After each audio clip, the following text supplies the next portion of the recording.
우리 함께 고백하겠습니다. 나의 믿으신 여호와여, 내가 주를 사랑하나이다. 참되리와 주리가 충만하여지어다. 기도를 시작하여 복음의 소원을 맺자. 힘써 여호와를 알자. 아멘.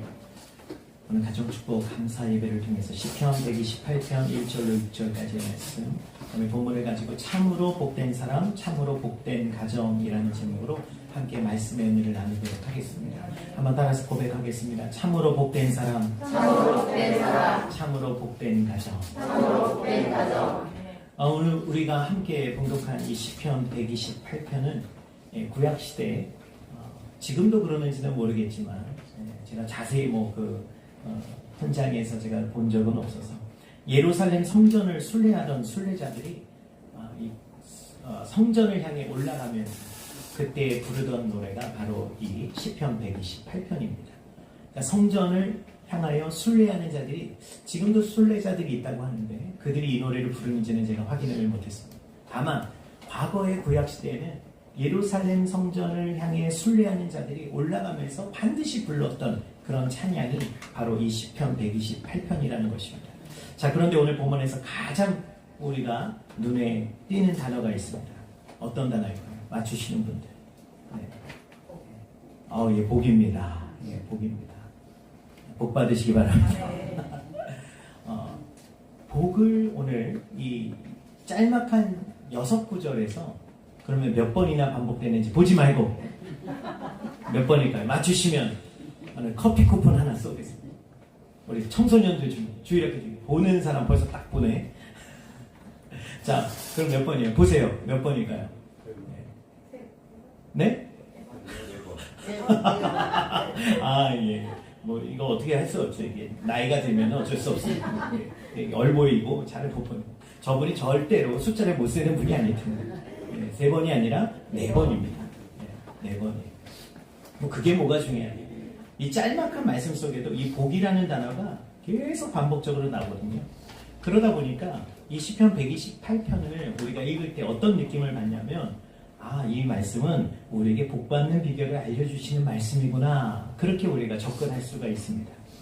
더욱이 뒤이어 나오는 이 가정의 어떤 축복된 가정의 모습을 이렇게 묘사하는 그 구절에서는 이게 복을 받는 비결, 정말 그것을 우리에게 지금 말해주고 있구나. 가정이 어떻게 하면 복을 받을 것인가, 그런 생각으로 우리가 이 말씀을 볼 수 있겠죠. 그러나 시편 128편은요 결코 우리에게 하나님의 복을 받는 비결이나 비법을 알려주는 말씀이 결코 아닌 것입니다.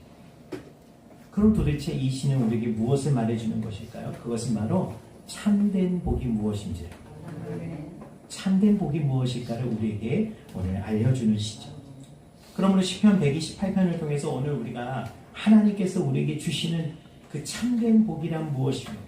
또한 누가 진정으로 복받은 가정일까라는 것을 우리가 오늘 말씀을 통해서 생각해 볼 수 있습니다. 첫 번째로, 시인은 하나님을 경외하는 것이야말로 참된 복이다. 한번 따라 하시겠습니다. 하나님을 경외하는 것이 참된 복이다. 경외한다라는 것은요, 어떻게 보면 하나님을 굉장히 중요하게, 그리고 두려울 정도로, 그게 공포심이 아니라 하나님을 어떻게 우리가 섬길 수 있을까, 조심스러운 거예요. 그 마음이 바로 경외하는 거예요. 오늘 우리가 예배를 드리는 것도 그냥 막 드리는 것이 아니에요. 얼마든지 우리는 편안하게 누워서 그냥 이렇게 드릴 수도 있고, 어떻게 보면 그냥 딴 거 스마트폰 보면서 잠깐 잘 힐끗하면서도 우리는 예배 드릴 수도 있겠죠. 예배는 그렇게 볼 수도 있겠죠. 요즘 사람들은 굉장히 멀티잖아요. 딴 거 보면서도 들은 건 다 듣고, 우리는 또 입으로는 뭐 먹으면서 얼마든지 우리는 여러 가지 얘기를 할 수 있거든요. 그러나 여러분, 경외한다라는 것은 그런 것이 아니라 정말 그 안에서 거룩한 긴장감이 있는 겁니다. 왜? 그분이 하나님이시다. 얼마 전에 대통령께서 100일 기자회견을 하시는데 그 자리의 분위기가 분명히 어떻게 보면은 예전보다는 굉장히 자유로워 보이긴 하지만, 여러분 자유로울 수 있을까요? 그 자리에서? 굉장히 그 자리는 엄중한 자리입니다. 아무리 편안하게 질문하라 그래도 편안할 수가 없는 자리입니다.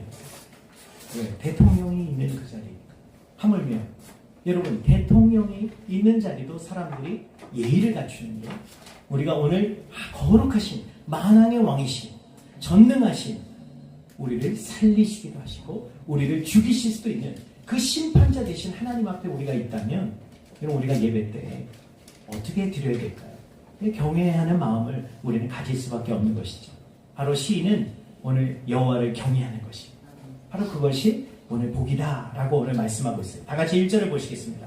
여호와를 경외하며 그의 길을 걷는 자마다 복이 있도다 그랬어요. 자, 히브리어 성경을 보니까 이 시편 128편은 아쉬레라는 단어로 시작하고 있습니다. 이게 아쉬레라는 단어는요, 복, 행복, 해피니스 뭐 이런 의미를 갖고 있긴 해요. 근데 이게 제일 앞에 오면은 어떤 의미가 되냐면 감탄사가 됩니다. 그래서 직역하면은 복되도다, 오 행복하여라. 지금 시인은요, 바로 성전에 하나님을 경외하는 마음으로 예배드리러 올라가는 자들을 향하여 뭐라고 외친다고요? 와, 복 있다. 와, 저 사람 정말 행복한 사람이야. 감탄하는 거예요. 하나님께 지금 예배하러 가는 자들을 향하여 복되도다 하시는 것이죠. 그렇다면 왜 하나님을 경외하는 사람이 복 있는 사람입니까? 그것은 바로 만왕의 왕이신 이 세상 만물을 주관하시는 하나님을 인생의 주인으로 모시고 하나님의 뜻을 따라 살아가고 있는 그런 사람들이기 때문이에요. 아멘. 세상은 끊임없이 여러분 변하고 끊임없이 우리에게 실망을 가져다 줍니다. 그러나 하나님은 언제나 어제나 오늘이나 영원토록 변함이 없으신 신실하신 그 하나님이 우리의 왕이 되신다. 그 선하신 하나님, 그 인자하신 하나님이 우리의 왕이시기 때문에 솔로몬이 왕으로 있던 시대에 모든 나라가 부러워했다 그래요. 왜 부러워했을까요? 단순히 돈이 많아서가 솔로몬만큼 공평하게 판결을 내리는 왕이 없었기 때문에 가장 지혜로운 왕으로서 누구 하나 억울한 일을 당하지 않도록, 억울한 일을 그냥 재판에서 마지막 우리가 호소할 것이 사법부 아닙니까? 그런데 거기 가서 억울한 판결을 받아봐요. 그러면 이건 어디 가서 호소할 데가 없는 거예요. 그런데 그 당시에는 이런 일들이 비일비재한 것이죠. 오늘날도 뭐 마찬가지겠습니다. 그런데 솔로몬 시대는 그렇지 않았다는 거예요. 왜? 솔로몬은 누구보다 현명했고 지혜로웠기 때문에, 공의롭고 정의로웠기 때문에. 그래서 솔로몬 시대가 가장 이스라엘 시대에선 전성기라고 말을 하는 이유가 바로 거기 있습니다. 단순히 부강해진 것이 아니라 그 사회는 정의가 이루어진 사회였어요. 평화의 시대, 바로 샬롬인 것입니다. 바로 그 솔로몬의 시대를 오늘 우리는 예수 그리스도께서 오시면, 그보다 더한 진정한 평강의 왕이 오시면 바로 이 땅이 그렇게 회복될 수 있다는 것을 성경은 보여주는 거예요. 그래서 솔로몬이 잘했다는 게, 솔로몬도 넘어지잖아요. 결국 솔로몬도 타락하는 것을 우리는 보게 되는 것이죠. 그러나 예수 그리스도, 이제 오실 그 만왕의 왕이신 예수님은 결코 우리에게 실망을 주시지 않는다는 거예요. 바로 그분을 섬기기 때문에 우리는 참으로 복되도다. 여러분, 늘 제가 좀 스포츠 얘기를 해서 좀 죄송하지만, 여러분 지금 축구나 뭐 야구나 뭐 이런 것들 할 때 가장 제일 팬들끼리 서로 부러워하는 팀이 어딘 줄 아십니까? 1위 하는 팀이에요. 그러면 팬들끼리 제일 속상해하는 팀이 어딘 줄 아세요? 꼴찌 하는 팀일 거라고요. 그러니까 1등을 하면은 팬들이 행복한 거예요. 그런데 그 팀이 계속 만년 꼴등만 해보세요. 팬들이 그래서 무슨 소리를 듣냐면, 부처들이다. 어떻게 저렇게 인내를 할 수 있을까? 뭐 이런 표현을 한단 말이에요. 심지어 그 경기장에 부처 얼굴을 가면을 쓰고 나와서 응원을 합니다. 매년 꼴등하는데도 응원하는, 그게 한화예요, 한화. 그래서 한화를 그냥 한화라고 부르지 않아요. 옛날에는 화나팀. 보다 보면 화가 나는 거예요. 그런데도 또 가서 응원하니까 그 팀은 대단하다. 그래도 다 그 팀들은 정말 부처들이다. 그 응원은 그런 유머까지 있습니다. 여러분, 요즘에 사람들이 손흥민 하니까, 여러분 지금 LA에 있는 교민들이 난리가 났어요. 이렇게 우리가 자부심을 느낀 적이 없었다. 너무 행복하다 그래요. 왜? 손흥민이 지금 와서 그 LA에서 미국에서 활동을 하니까. 그래서 댓글을 보다 보면 이런 댓글이 꼭 나옵니다. 내가 지금 손흥민 시대에 살고 있다는 게 너무 행복하다. 여러분 2002년 우리가 행복했습니까? 안 행복했습니까? 그때 뭐 주식이 대박났어요? 로또 맞았어요? 그런 거 없어요. 우리나라가 4강 올라가니까 온 국민이 와 대한민국 그냥 가다가 그냥 크락션만 빰빰빰빰빰 그러면 어디선가 다 호응해줘요. 대한민국. 우리 교회차 처음 나왔을 때인데 그것하고 우리 성도들하고 우리 청소년들하고 우리가 실제 경기장은 못 가지만 저 여의도 그 고수부지 가서 응원하고 그리고 역전해가지고 이기고 나오는데 얼마나 행복한지. 근데 저는 불안해가지고 왜냐하면 사람들이 차를 막 흔들까봐 새 차인데 그런데도 기쁘더라고요. 야 우리가 2002년에 태어난 게 이렇게 2002년에 태어난 건 아니지만 2002년을 살았다. 여기 있는 청소년들 2002년 못 살아봤잖아요. 그런 느낌 모르잖아. 너희들은 모른다고. 너희들이 뭘 그렇게 안다 그래. 우리는 알아. 죄송합니다. 그때 정말 너무 송정역에 왔더니 진짜 아니나 다를까 송정역에 불꽃을 양쪽에서 쏘면서 막 대한민국 외치고 있어요. 그 밤에 우리 이제 집으로 와야 되니까 송정역 왔더니 아니나 다를까 우리 차를 막아섰어요. 아 우리는 불안해. 노란 저는 좋으면서도 불안해. 사람들이 흔들어 막 신난다고 막 흔드는 거거든요. 불안했습니다. 그런데도 누구 하나 인상 쓰는 사람 없어. 행복하다. 여러분 지금 우리는 예수님 시대를 살아가고 있잖아요. 우리 만왕의 왕이신 하나님을 예배하러 오는 이 자리에 올 때 여러분 어떤 표정 어떤 마음으로 오셨습니까? 오늘 사람들이 저 사람 예수쟁인가 보다. 저 사람 교회 가서 또 교회 가나 보다. 혹시 그렇지? 아무 상관없어요. 여러분 천사들이 흠모해요. 야 부럽다. 우리가 받은 사람보다 너희가 받은 사람이 훨씬 커. 왜? 하나님의 우리를 사랑하사 독생자를 주셨어요. 너희들은 알지 못하지 하나님은 매일 안 지나서는 너희 생각만 하신다. 우리 맨날 일만 하는데 우리는 천사들은 맨날 일하는데 우리 생각은 별로 안 하시는 것 같아. 그게 천사들의 마음이에요. 그 정도로 하나님이 우리를 사랑하시다. 그 사랑의 왕을 우리가 지금 섬기고 있는 것입니다. 또한 하나님을 경외하는 사람은 세상의 욕망에 이제는 우리가 목매이지 않아요. 왜? 그 세상보다 더 귀한 것이 무엇인지를 깨닫게 하셨기 때문에 바로 우리에게 영원한 천국이 기다리고 있기 때문에 이 세상의 그 어떤 것도 우리를 넘어뜨릴 수 없는 것입니다. 바로 하나님이 주시는 이 세상에 돈으로도 살 수 없는 이 세상에 무엇과도 바꿀 수 없는 하나님의 평강이 오늘 저와 여러분에게 있는 줄로 믿습니다.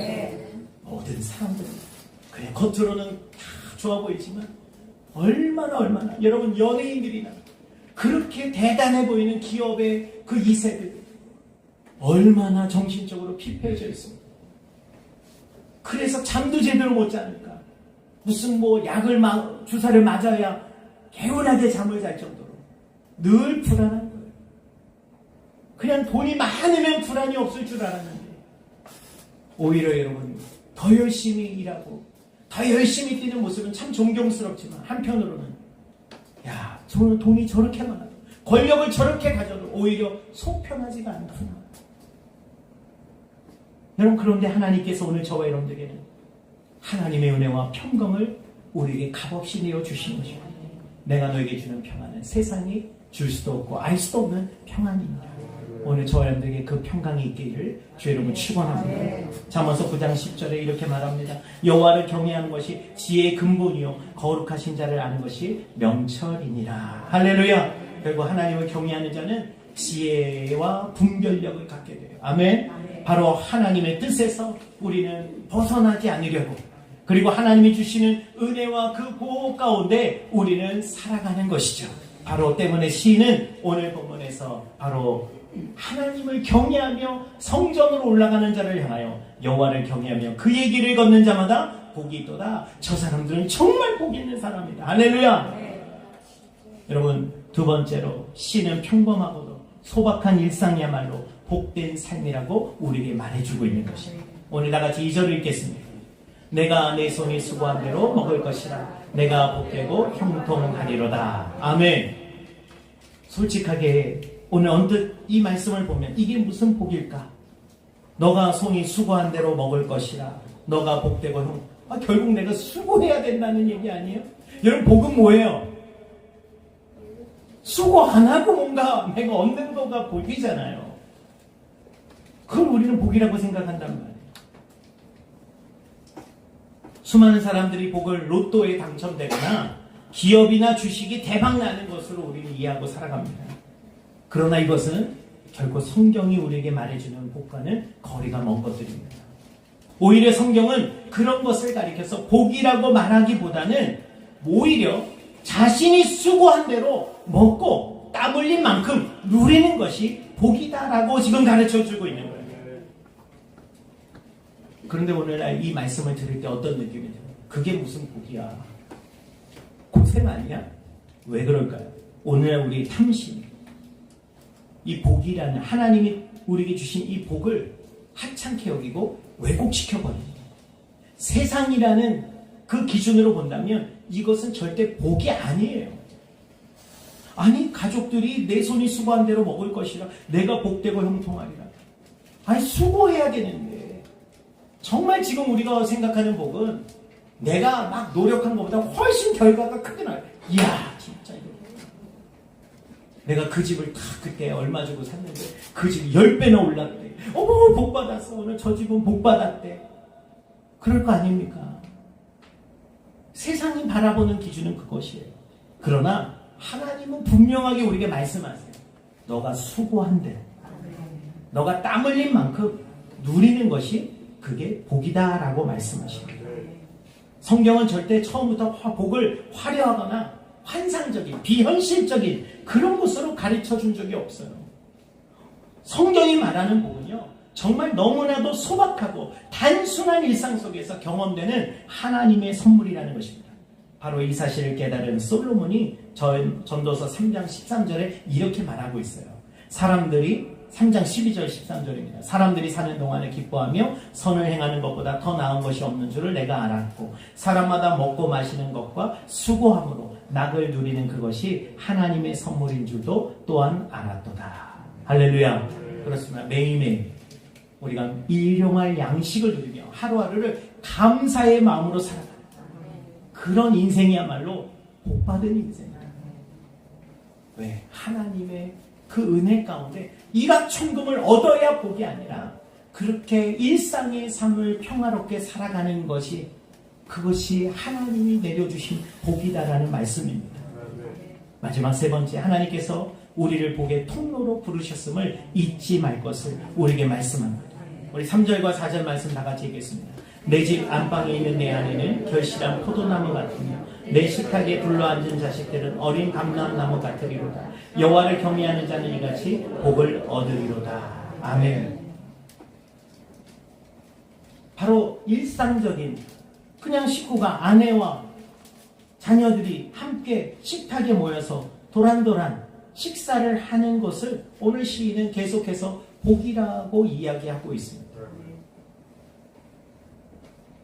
여러분, 이게 진짜 무슨 복일까요? 계속해서 우리는 질문을 던질 수밖에 없어요. 이게 너무 평범하잖아요.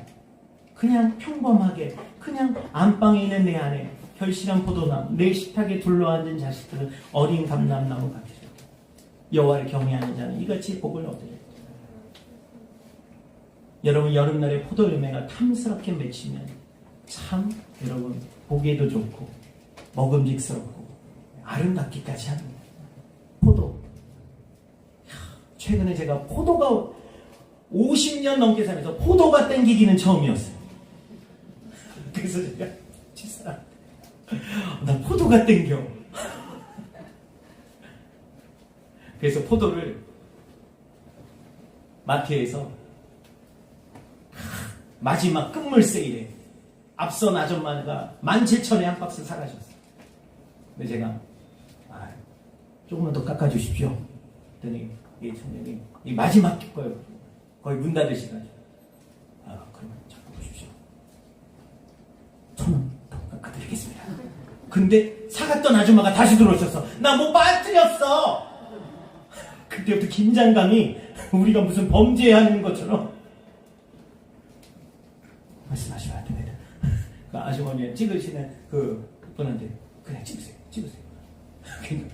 아까 바로 팔아놓고 왜 이렇게 팔아? 그분이 눈치 없이 빨리 무슨 소리예요? 이분이 이제 사장님 청년인데 지금 17,000원에 사는 거잖아요.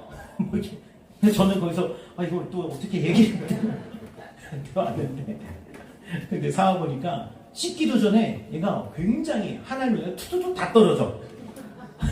그래도 먹음직은 괜찮았어. 얘는 포도 열매가 탐스럽게 먹음직어. 너무나 사랑스럽죠. 아름답다는 얘기예요. 이처럼 남편의 눈에 그 시대 사람들은 이 포도송이를 볼 때 그런 느낌을 받았다는 거잖아요. 남편의 눈에 이처럼 아내가 그저 화장을 했든 안 했든 그냥 너무 아름다워 보인다는 얘기예요. 이게 복이라는 겁니다. 여러분, 정말 여러분 별거 아니라는 거예요. 그게 복이라는 거예요. 그냥 남편이 그 아내를 바라볼 때마다 딴 생각 안 들고 그냥 사랑스러워. 그것이 그 가정의 복된 삶의 모습이라는 것이에요. 또 자녀들은 어떻습니까? 식탁에 둘러앉아서 먹고 있어요. 엄청 먹겠죠. 그런데 이 자녀들이 뭐라고요? 감람나무 같다. 감람나무 같다. 어린 감람나무. 그러니까 어린 감람나무니까 아직 열매도 없고. 그런데 뭐예요? 보기에 당시의 사람들은 이 올리브 나무를요, 열매를 얻기 위해서만 심은 것이 아니라 이것은 바로 관상용으로도 참 보기 좋았다 그래요. 올리브 나무. 보기만 해도 흐뭇했다는 거예요. 그러니까 여러분, 이건 무엇을 의미합니까? 그 부모가 자녀를 볼 때에 사랑하는 마음으로 보는 거예요. 그냥 보기만 해도 그냥 사랑스러워. 그 모습이 하나님의 복된 가정이다.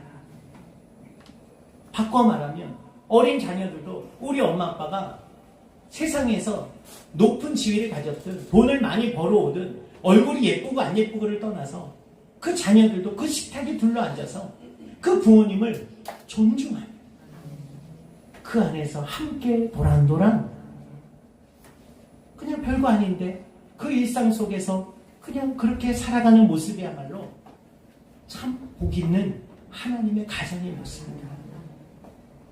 오늘 성경은 그냥 큰 의리의리한 집에서 며칠 전에 우리 둘째가 친구 생일 파티에 초대를 받아서 다녀왔어요. 선물은 어떻게 하냐? 우리는 걱정이 돼서. 우리 인생을 살아봤으니까 경험이 있잖아요. 선물은 어떻게 하냐? 안 가져가도 돼요. 그냥 오라 그랬대. 그래도 그냥 하면 되냐? 그랬더니 그냥 포카치 하나면 된대.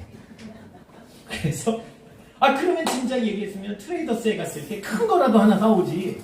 근데 이거 조그만 거 그거 뭐 줄줄이 4개짜리인가 이렇게 그 3,000 얼마짜리 들고 가기 좀 약간 미안하잖아요. 그래서 그건 아닌 것 같은데 우리 때는 그래도 사인펜, 크레파스 막 이런 게 이제 학용품이었는데 요즘은 이제 그런 게 없으니까.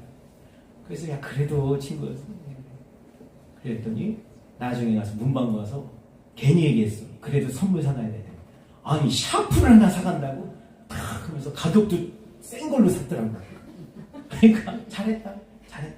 그러면 이제 딱 생각. 저희 아파트 단지 바로 앞에. 그랬더니 뭐 피자도 먹고 그다음에 뭐 또 저기 트램폴린 뭐 이렇게 키즈 카페 거기 가서 막 하고 또 저녁에 또 와가지고 또 집에서 총싸움하기로 했대. 눈치 없는 것들이.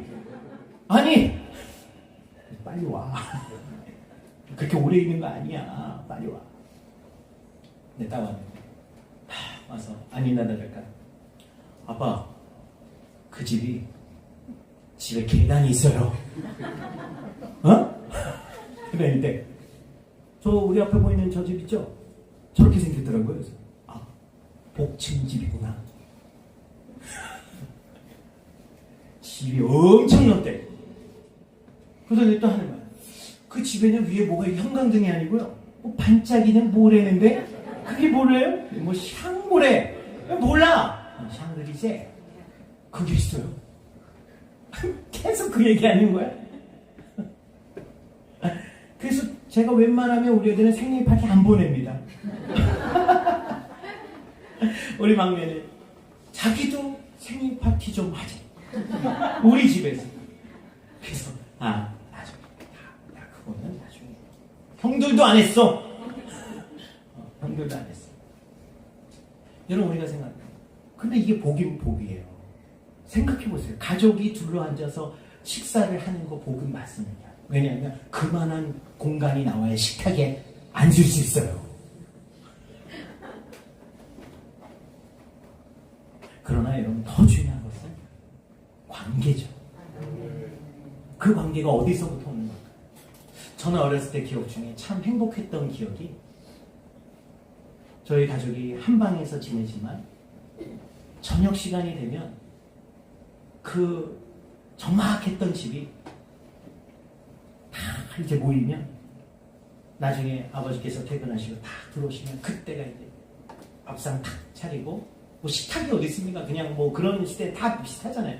그 부엌에서 이제 다 이렇게 해가지고 이제 올려놓고 거기다가 밥 탁탁탁 6개 다 놓고 숟가락 타닥 놓고 반찬이 뭐 그렇게 뭐 있었던 것 같지도 않아요.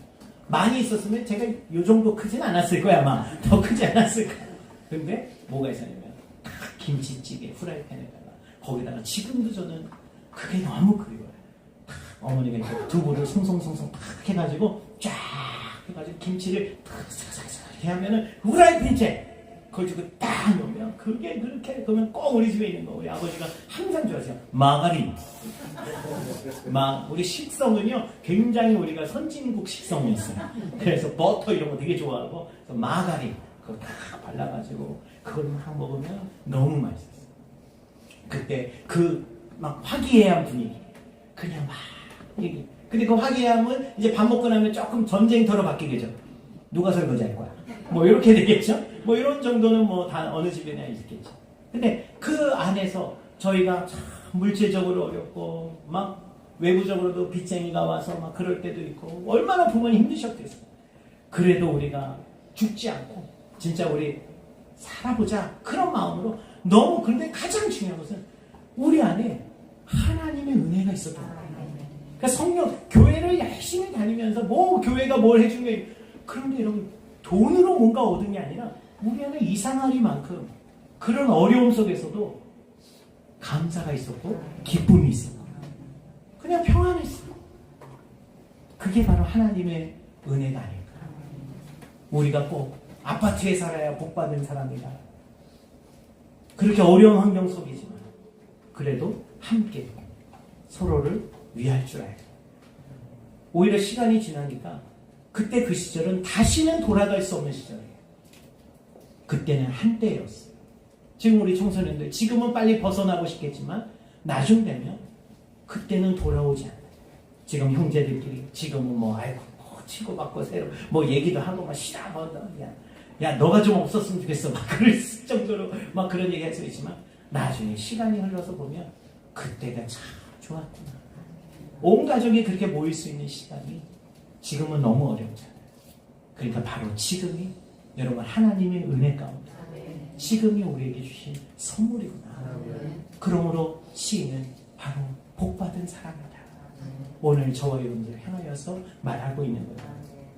그러기 위해서는 그렇게 우리가 식탁 안에서도 함께 얼굴을 마주보며 식사를 할 수 있는 그것이 되려면 소통이 잘 이루어지는 그 관계가 돼야 된다는 것이잖아요. 여기서 잠깐 이런 얘기 한번 해드릴게요. 어느 날 사오정이 역사 시간에 자꾸 졸아요. 담임 선생님이 역사 선생님인데 그 시간마다 다 졸아. 역사가 재미가 없어 얘는. 그러니까 사오정이 막 조니까 선생님이 하루는 야단을 야 사오정! 너 왜 맨날 그렇게 역사 시간마다 졸아? 그러면서 그랬더니 사오정이 저 안 졸았는데요? 그랬더니 뻔히 졸고 왔는데 그래서 선생님이 야, 너 안중근 누가 죽였어? 안중근 의사 누가 죽였냐? 그러니까 사무장이 저는 안 죽였어요. 그렇게 대답을 한 거예요. 그러니까 선생님이 속이 터져서 야, 진짜 너 안 되겠다. 너 안 되겠어. 그래서 그날 아버지에게 전화를 걸었대요. 학부모님한테 전화를 했어요. 선생님이 전화. 아버지가 당황하셔서 무슨 일 때문에? 아버님 요새 사오정이 집에 무슨 일이 있는지 학교만 오면 왜 이렇게 졸는지 모르겠어요. 이 세상에. 제가 안중근 의사를 누가 죽였냐고 하니까 자기가 안 죽였다고 그래요. 이거 어떻게 된 겁니까, 아버님? 그랬더니 그 사오정 아버지가 깜짝 놀라면서 이렇게 대답했다 그래요. 예? 걔가 요새 몸이 좀 아파서 가끔 병원을 가지만 절대 의사를 죽일 아이는 아닙니다. 절대 그런 아이는 아니다. 여러분, 하나의 예지만 소통이 안 되죠, 소통이. 여러분, 가정에서도 소통이 돼야 될 거 아니에요? 근데 그 소통이 우리가 이게 쉽지가 않은 문제예요. 여러분, 소통이 됐으면 통일이 벌써 됐을 거예요. 가정에서도 통일이 안 돼요. 얘기하다 보면은 서로 없나. 인간 중심의 상담을 창시한 심리학자 칼 로저스 박사라는 분이 있어요. 단순히 이 소통을 위해서 왜 어떻게 우리는 소통해야 돼? 단순히 귀로만 듣는 것이 아니라 마음으로 듣는 적극적인 경청을 강조하고 있어요. 액티브 리스닝. 적극적인 경청. 그걸 어떻게 하는 거냐? 먼저 집중해요. 누군가 말을 할 때 온전히 주의를 기울여 주라는 거죠. 휴대폰을 보거나 텔레비전을 보거나 다른 생각을 하거나 그것을 절대 하지 말라는 거예요. 그 다음에는 반영하기를 하래요. 단순히 듣고 지나가는 것이 아니라 상대방의 말을 나의 언어로 다시 돌려주라는 것이죠. 예를 들면 요즘 힘들었어요. 이렇게 말할 때 너가 요즘 많이 지치고 힘들었구나 라고 이렇게 대답해 주라는 것입니다. 이렇게 할 때 상대는 내가 이해받고 있다라는, 존중받고 있다라는 안도감을 먼저 갖게 된다는 거예요. 그 다음엔 비언어적인 태도를 가지라는 것입니다. 고개를 끄덕이든지 눈을 맞추면서 따뜻한 표정을 지어주래. 근데 그게 쉽지가 않거든요. 하다 보면. 너만 힘드냐? 이렇게 눈빛이 진짜 정신 나갔어. 배부른 소리 한다. 이렇게 될 수 있거든요. 근데 비언어적인 단순히 알겠다라고 말하는 것이 아니라 너의 마음을 내가 함께 느끼고 있다. 공감을 표현해 주라는 것입니다. 이처럼 상대의 말을 끝까지 듣고 공감하며 반영해 줄 때 마음의 문이 열리고 치유와 변화가 일어날 수 있다. 또한 비폭력 대화를 강조하는 심리학자 마셜 로젠버그 박사는요, 이 비폭력 대화를 통해서 갈등을 줄이는 방법을 제시합니다. 상대를 비폭력이라니까 치고받고 이 얘기가 아니라 말로써 상대를 비난하기보다 사실을 말하고 그걸 관찰이라고 해요. 그 다음에 내 감정을 솔직히 표현하면서 느낌, 그 속에 있는 필요를 밝혀주래요. 필요한 것이 뭐. 그 다음에 마지막으로 구체적인 행동을 요청하는, 이 요청의 단계가 있다라는 것이죠. 그래서 너는 왜 항상 그래가 아니라 나는 이런 상황이 속상하다라는 나 전달법을 사용하라는 그런 방법을 제시합니다. 부부와 가정을 오랫동안 연구한 존 가트만 박사는요, 행복한 가정의 비밀을 긍정적인 말 5마디가 부정적인 말 1마디보다 더 많아야 된다고, 늘상 우리의 언어 속에서 부정적인 말보다는 긍정의 말, 칭찬과 작은 칭찬과 격려, 감사의 말이 계속 정립이 되어 있어야 돼요. 그래야 부정적인 말을 할 때도 그것이 큰 문제를 일으키지 않는, 트리거가 돼서 싸움이 일어나지 않게 된다는 거니까 평상시에 정립을 뭘 많이 해주라고요? 긍정적인 방법, 칭찬과 격려. 그럼 또 우리가 이제 칭찬할 게 있어야지. 그러면 안 된다는 거예요. 작은 칭찬, 그걸 우리가 하라는 것이죠. 끝으로 가족치료학자 보에는요, 가정의 갈등은 누군가 한 사람의 문제가 아니라 관계의 패턴에서 비롯된다고 보았습니다. 한 사람의 문제가 아니라는 거예요. 그러므로 서로 비난하기보다 감정적으로 폭발하지 않고 차분히 자기 입장을 표현하는 훈련이 필요하다는 것이죠. 결국 가정에서 필요한 것은 거창한 것이 아니라는 거예요. 경청, 공감, 존중, 작은 대화, 긍정적인 작은 칭찬들.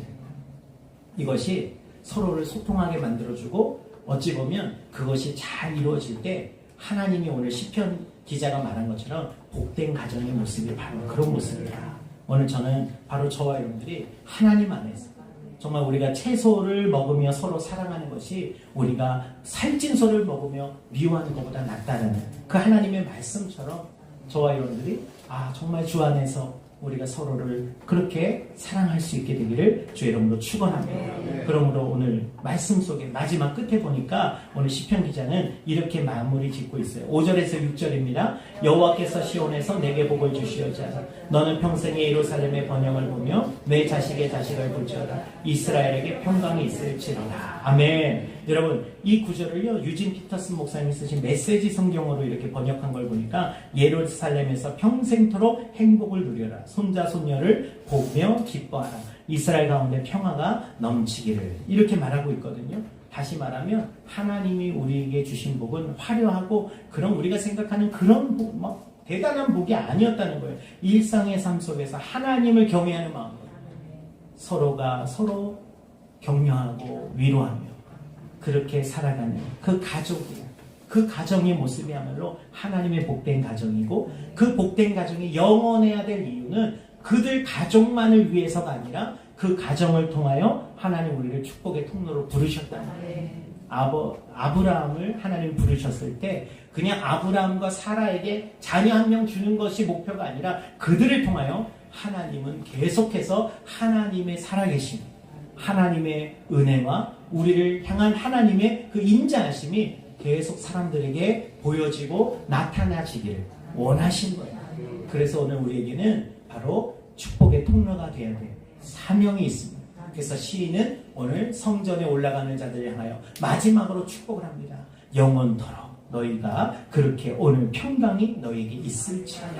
그래서 오늘 그 하나님을 경외하는 우리 창조교회가 오늘 이 땅 가운데서 저는 저와 여러분의 가정이 오늘 주님 오시는 그날까지 그 자녀들에게도 복음이 계속 흘러가서 그 식탁 안에서 함께 기도하는 오늘 주보에 보시면 여러분 17세기 네덜란드 화가가 그린 그림을 실었습니다. 이게 무슨 그림이냐면요 바로 식사 전에 기도하는 사람의 그림 17세기 그림입니다. 여기 보면 여러분 자세히 이렇게 선명하게 보이지 않겠지만 별 반찬이 별로 없어요. 그냥 큰 빵에 여기 갓난아기 이렇게 데리고 그러면서도 감사한 기도하는 이 모습 오늘 우리 창조교회 저와 여러분의 가정의 모습이 되길 바랍니다. 그러기 위해서 우리가 하나님을 경외하는 저와 여러분 되시기를 주의 이름으로 축원합니다. 기도하겠습니다. 사랑하는 풍성하신 아버지 하나님 감사를 드립니다. 오늘 시간 하나님께서 우리 창조교회 모든 한 사람 한 사람 오늘 예수 그리스도의 피로 값주고 사신 우리 하나님의 자녀가 되게 하셨습니다. 예배는 또 다른 하나님과 맞이하는 식탁입니다. 오늘 예수님께서 친히 우리에게 그 물과 피를 다 쏟아주시며 우리를 위하여 진정한 대속물이 되어주셨습니다. 예수님으로 말미암아 화목하게 된 우리가 오늘 하나님의 얼굴을 바라보며 이 시간 예배하는 오늘 우리 각 가정 가운데도 이 은혜가 흘러가게 하여 주시고 우리 마음속에 하나님을 경외하는 사람답게 우리가 어떻게 살아가야 될지 성령님 우리를 이끌어 주시옵소서. 감사드리며 예수 그리스도의 이름으로 기도드립니다.